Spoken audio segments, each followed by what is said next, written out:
Pessoal, o vídeo caiu quando eu estava falando para vocês sobre aqueles que optaram por execução. Na verdade, a gente não pode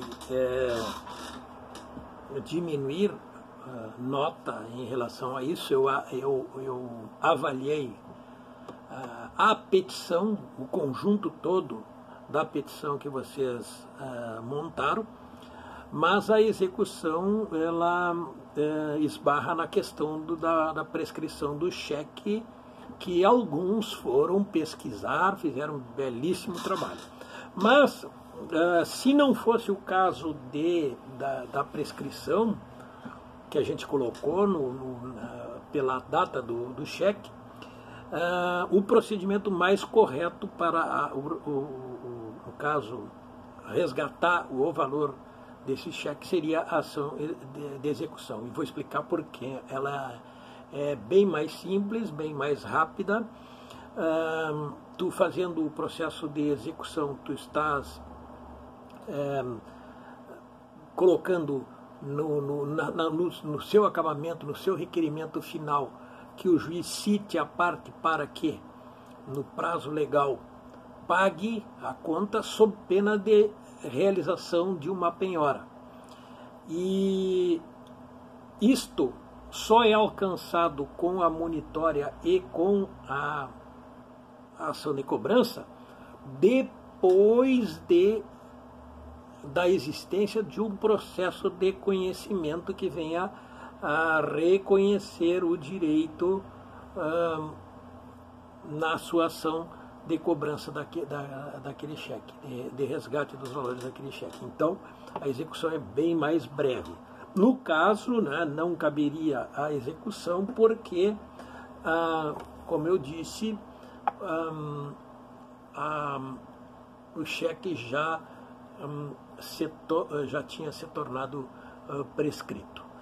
Bom, eu vou dizer para vocês assim que fiquei bem entusiasmado com o esforço de vocês, com a pesquisa de vocês em relação ao assunto. Vocês foram muito mais longe do que eu esperava que vocês fossem, principalmente naquela questão da identificação do processo adequado. Olha, isso daí vocês teriam que estar sabendo ali pelo, digamos, 8º semestre, 9º semestre, quem sabe até no 10º semestre, lidar propriamente dito com os casos de prática, no caso, prática processual. Então vocês já foram bem longe no estudo de vocês. Alguns reparos que nós precisamos fazer em alguns casos. O lucupletamento ilícito não seria o nome adequado da ação. Esses trabalhos foram considerados, não se preocupem, mas não seria o nome. Principalmente quando o aluno fala em lucuplamento ilícito e depois a parte que ele se dirige, o tratamento que ele faz dentro do bojo da petição, dos fatos e dos fundamentos, é como se fosse uma execução. Então é o exequente para cá, o exequido, executado, enfim, ele não vai para a figura correta na sua ação. Vamos ver outros pontos que também foram um objeto da minha apreciação. Há um em especial me chamou a atenção, e aí vocês vão ter que ter uma cautela para não cometerem esse tipo de equívoco numa petição quando vocês forem ajuizar, propriamente dito, quando estiverem trabalhando e sendo remunerados profissionalmente com isso. Trata-se do seguinte: o autor da ação era uma pessoa física, o titular do crédito era uma pessoa física, o devedor uma pessoa física também. Acontece que alguns, nos fatos, na narrativa de fatos, mencionam que devedor efetuou consertos de algum carro, de algum objeto dentro da empresa do autor e deixou em garantia o cheque tal. Olha bem, quando eles descrevem que foi para pagar um trabalho na empresa, a titularidade do cheque passa a não ser de uma pessoa física e sim de uma pessoa jurídica. E aí vocês fazem um conflito no polo ativo da ação. O credor é a pessoa física, ele que recebeu, ele é o único, ele não pode ser representado pela empresa dele no caso. Então isso é uma cautela que vocês têm que ter.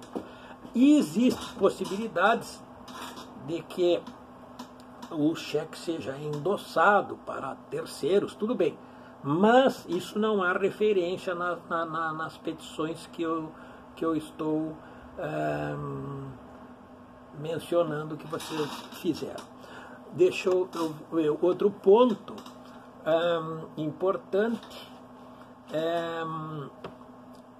Alguns que optaram pela ação de cobrança, ela é super adequada ao caso, mas a inicial não precisa ser longa demais. Aliás, nas próprias monitórias também houve algum arrazoado bem grande, que não existe essa necessidade. Acho até que quem fez isso quis explicar no documento que ele estava ajuizando uma ação monitória, justificando por que na petição inicial que ele teria escolhido a ação monitória. Não há necessidade de se fazer isso para o juiz, porque o juiz subentende-se que ele tem conhecimento da lei. E por isso aí eu repito uma manifestação no vídeo inicial, onde eu me referi ao artigo 700, 701, que vocês transcreveram, várias vezes esses artigos na petição inicial. Não há necessidade, a necessidade seria apenas de citar o artigo. Vamos ver outro ponto. Algumas execuções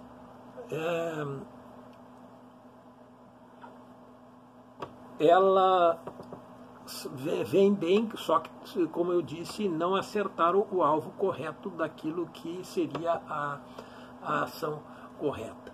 No complemento ilícito também aplico a elas o mesmo critério de quem escolheu a execução. Não vamos fazer um desconto em relação ao parte de que ele escolheu uma ação errada ou equivocada para o momento, porque vocês estão recém começando no curso de Direito. Nós não podemos exigir que vocês sejam perfeitos nesse peticionamento.